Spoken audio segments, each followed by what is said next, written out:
Número 10. Sombreros de taxidermia. A principios de siglo, las personas más ricas de la sociedad adoptaron una de las modas más extrañas de la historia. Comenzaron a llevar animales disecados en la cabeza, ya sabes, como un zorro o un bisón muerto y disecado en tu cabeza. La gente victoriana amaba sus sombreros. No había nada que llamara la atención de alguien o alertar a los extraños sobre el estatus social de alguien como un sombrero impresionante. Nadie parece saber exactamente qué comenzó o quién fue la primera persona en lograrlo, pero sabemos que los sombreros de taxidermia duraron toda la era victoriana e incluso hasta la década de 1920. En 1883, Miss Kate Fearing Strong asistió al Vanderbilt Ball en Nueva York con un gato disecado como sombrero, y ni siquiera el gato completo, sino solo la mitad superior por encima de los hombros. Imagínate si alguien tratara de hacer eso hoy, habría una multitud enojada tras de ellos y con mucha razón. Esa moda está completamente muerta ahora, pero en la época victoriana esta locura era imparable. La gente usaba toda variedad de animales muertos en la cabeza y lo llamaba moda: pájaros, murciélagos, ardillas e incluso pollos enteros. La gente de alta sociedad literalmente caminaba con pollos muertos sobre su cabeza. ¿Qué animal te pondrías en la cabeza si vivieras en la época victoriana? Déjame saberlo abajo en los comentarios.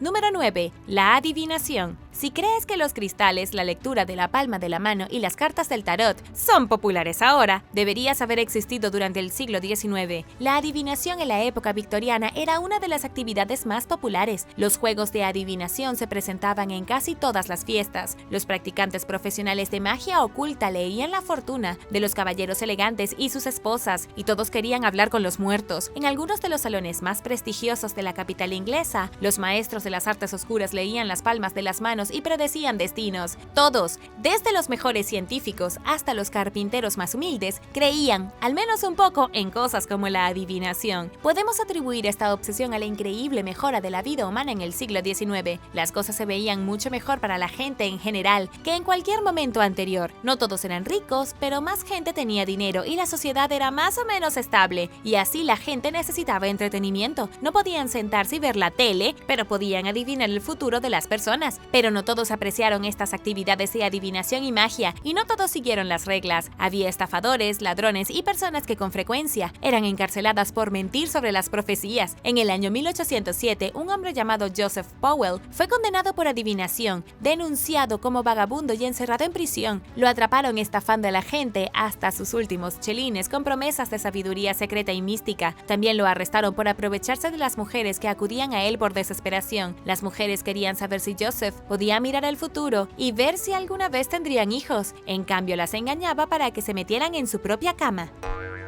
Número 8. Espectáculos de monstruos. La Gran Bretaña victoriana fue el lugar de nacimiento de algo absolutamente horrible. A principios de la década de 1880, una joven llamada Crow fue secuestrada de su hogar en el país asiático de Laos. Un hombre llamado William Leonard Hunt la llevó a Londres y la puso en un espectáculo de monstruos. La joven estaba cubierta casi por completo de un espeso cabello oscuro, y algunos decían que tenía nudillos de doble articulación y bolsas en las mejillas como una ardilla. Esta joven fue exhibida en el acuario de Londres como si fuera una rara especie de pez, y ella no era la única. Incluso el término espectáculo de monstruos hoy en día se considera ofensivo, pero en el siglo XIX este tipo de lugares estaban por todas partes. Podías encontrarlos en ferias, dentro de tiendas, escondidos en salas de música. En cualquier lugar con mucha gente, los villanos como William montaban sus exhibiciones. Pero lo realmente horrible es que a los londinenses victorianos les encantaba. Cualquiera que pareciera inusual, personas con piel realmente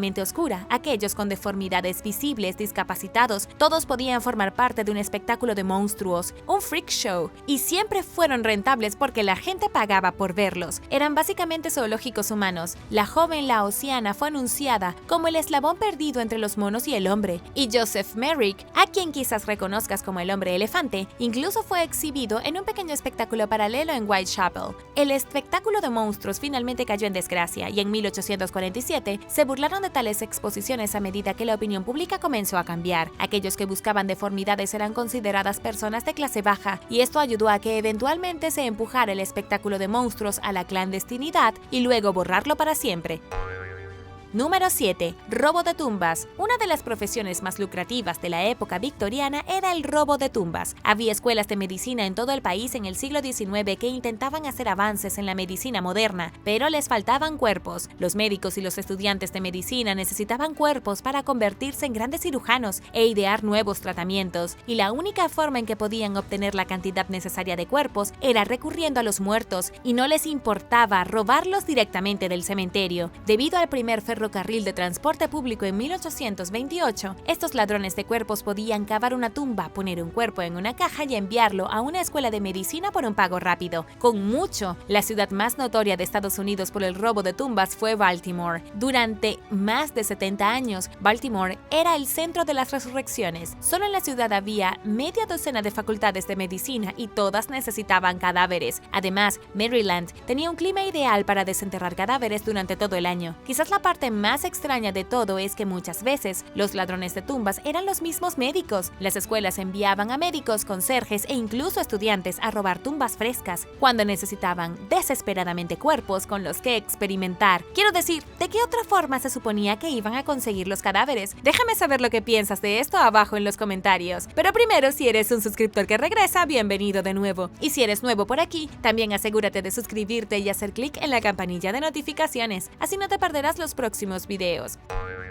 Número 6. Fotografías de fantasmas. En el siglo XIX, cuando las cámaras estuvieron disponibles para el público, la fotografía se convirtió en algo muy importante. ¿Y cuál fue una de las primeras cosas que hicieron los victorianos con sus nuevas cámaras? Comenzaron a fotografiar fantasmas. La fotografía de fantasmas se hizo muy popular en Inglaterra y los Estados Unidos victorianos, y al igual que la adivinación, atrajo a una multitud de charlatanes y mentirosos astutos. Mirando hacia atrás desde hoy, es fácil ver por qué la gente creía este tipo de cosas. El movimiento espiritual era enorme y la gente realmente no había visto fotografías antes. Todos asumieron que si tomabas una foto con una cámara, lo que fuera que había en esa foto era real, pero donde la fotografía de espíritus realmente despegó fue en los Estados Unidos, justo después de la Guerra Civil. Se perdieron más de 620,000 vidas durante los combates y muchas personas quedaron tristes y extrañando a sus seres queridos y desesperadas por cerrar el duelo. Cuando apareció la fotografía de espíritus en la década de 1860, la gente podía pagar una pequeña suma para tomarse una foto con sus seres queridos muertos. Un medium evocaba el espíritu y un fotógrafo tomaba la foto, pero los fotógrafos solían ser químicos y podían alterar las imágenes. La manipulaban de tal manera para engañar a las personas pobres y tristes, haciéndolas creer que sus familiares fallecidos estaban esperando a ser fotografiados. Uno de estos fotógrafos de fantasmas era un hombre llamado William Mumler. Trabajó en Boston y tuvo tanto éxito que la gente hacía fila frente a su estudio de retratos y pagaba hasta $10 cada uno por imágenes de espíritus, pero se convirtió demasiado famoso y demasiado exitoso y finalmente fue acusado de estafador.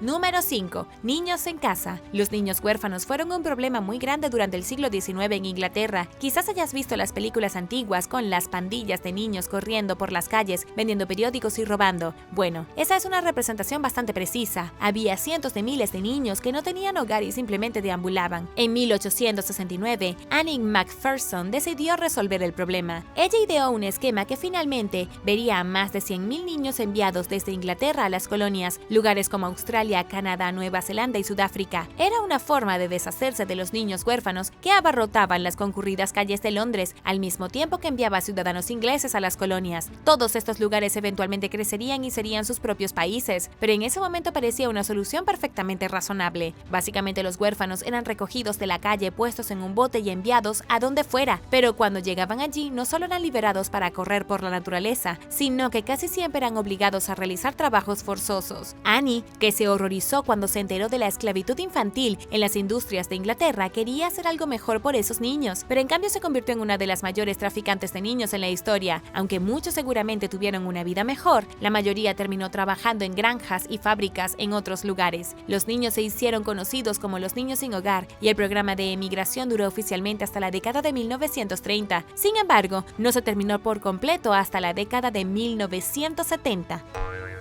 Número 4. El Club de los Glotones. Cuando pensamos en Charles Darwin hoy, pensamos en un científico que ideó algunas de las ideas más importantes sobre la evolución, pero lo que mucha gente no sabe es que Darwin era parte de un club muy extraño del siglo XIX. El club estaba conformado por estudiantes que eran monstruos sedientos de sangre. No realmente, pero algo así. Se llamaba Glutton Club, ubicado en la Universidad de Cambridge. Los miembros del club se dedicaban a comer aves y animales que nunca antes habían aparecido en el plato humano. Comían cosas como halcones, garzas, búhos, pumas, iguanas y armadillos. El mismo Charles Darwin incluso comió una tortuga gigante y trató de beber el contenido de la vejiga de un reptil. En el siglo XIX, ningún animal estaba a salvo de Charles Darwin. Era un gran científico, pero tampoco se lo pensó dos veces antes de devorar cualquier criatura que pudiera encontrar. Hubo un caso en el que accidentalmente se comió un pájaro llamado ñandú menor, algo así como un avestruz. Esto fue después de que pasó meses tratando de atraparlo. No lo estaba buscando para comer, sino para describirlo científicamente. Una vez que Darwin se dio cuenta de que estaba comiendo el ave que se había propuesto documentar, empaquetó sus huesos, la piel y las plumas sobrantes y les envió de regreso a Inglaterra. Número 3. Hablando con los muertos. Al igual que la adivinación y la fotografía de fantasmas, los victorianos se obsesionaron con las sesiones de espiritismo. Para aquellos que no lo saben, una sesión es cuando un medium, una persona que puede interactuar con el mundo de los espíritus, evoca a un fantasma con la ayuda de la familia y los amigos de ese fantasma. Probablemente hayas visto una sesión de espiritismo en una película antes, con todas las personas tomadas de la mano y sentadas alrededor de una mesa mientras un fantasma aparece entre ellos. En la década de 1850, los mediums eran algunas de las personas más célebres de Inglaterra. Se organizaban grandes fiestas en las que los mediums se comunicaban con los espíritus a través de golpes y golpes sobre la mesa. A veces la mesa incluso levitaba, aunque esto normalmente se hacía con cables ocultos. En 1855, Daniel Douglas Home se convirtió en uno de los mejores mediums del país, siendo su especialidad la levitación. Se decía que podía elevarse en el aire y flotar horizontalmente por una ventana o flotar por otra, pero su acto fracasó en 1868 cuando convenció a una mujer viuda para que lo adoptara como su hijo legal. Le robó su fortuna y fue arrestado como un estafador. Daniel fue llevado a juicio y su reputación se vio empañada. Pero en ese momento hablar con los muertos realmente había despegado. Las sesiones de espiritismo estaban ocurriendo por toda América y Europa, pero lo que es más importante, los científicos se habían interesado seriamente en eso. Al principio se mostraron escépticos, pero pronto decidieron que las sesiones de espiritismo y otras actividades espirituales formaban parte de una nueva rama de investigación científica. Este fenómeno dio lugar a las investigaciones científicas en lo paranormal. En resumen, la era victoriana fue una época de gran revelación, intriga y fe entusiasta. No es que la gente victoriana fuera crédula, era que nunca antes habían oído o visto algo así y no tenían ninguna razón real para no creerlo. Así es como las sesiones de espiritismo se extendieron como la pólvora y hablar con los muertos se convirtió en algo aceptable. Número 2. Tarjetas navideñas espeluznantes. Las tarjetas de Navidad del siglo XIX no eran como las tarjetas de Navidad a las que usted y yo estamos acostumbrados hoy. Eran oscuras, retorcidas y francamente perturbadoras. Durante la temporada navideña, en la época victoriana, la gente se regalaba tarjetas de felicitación con cosas como muñecos de nieve sedientos de sangre, pájaros muertos y otras imágenes bastante extrañas. Una tarjeta de felicitación del siglo XIX decía: "Que la tuya sea una feliz Navidad". La ilustración era un petirrojo muerto. Otra tarjeta tenía una ilustración de una pareja de personas mayores riéndose histéricamente mientras arrojaban agua sobre un grupo desde una ventana del segundo piso. Lo que pasa es que en la época victoriana es que había un código moral realmente extraño que tenía a la gente estrechamente ligada a las reglas de conducta social, pero al mismo tiempo tampoco tuvieron reparos en posar con muertos para fotografías, saquear tumbas, literalmente vender sus cuerpos o enviar tarjetas navideñas con imágenes de payasos y demonios asesinos.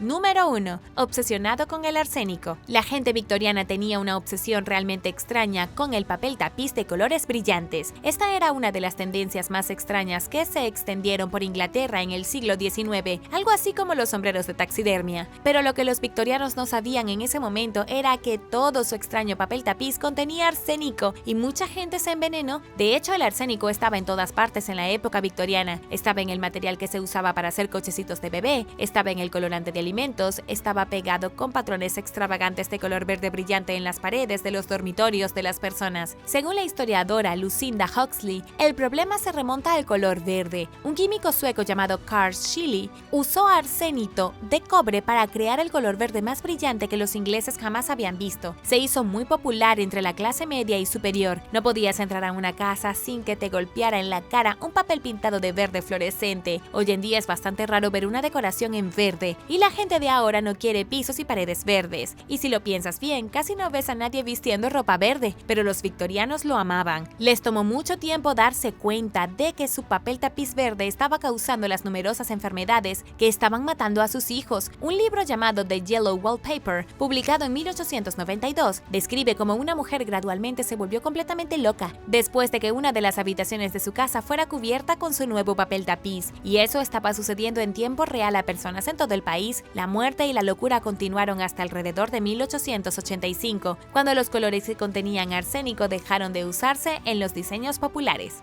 Gracias por ver el video. ¿Qué crees que es, con mucho, la cosa más loca que hicieron los victorianos? Déjame saberlo abajo en los comentarios. Y no olvides darle me gusta al video. Asegúrate de suscribirte antes de irte y nos vemos la próxima vez.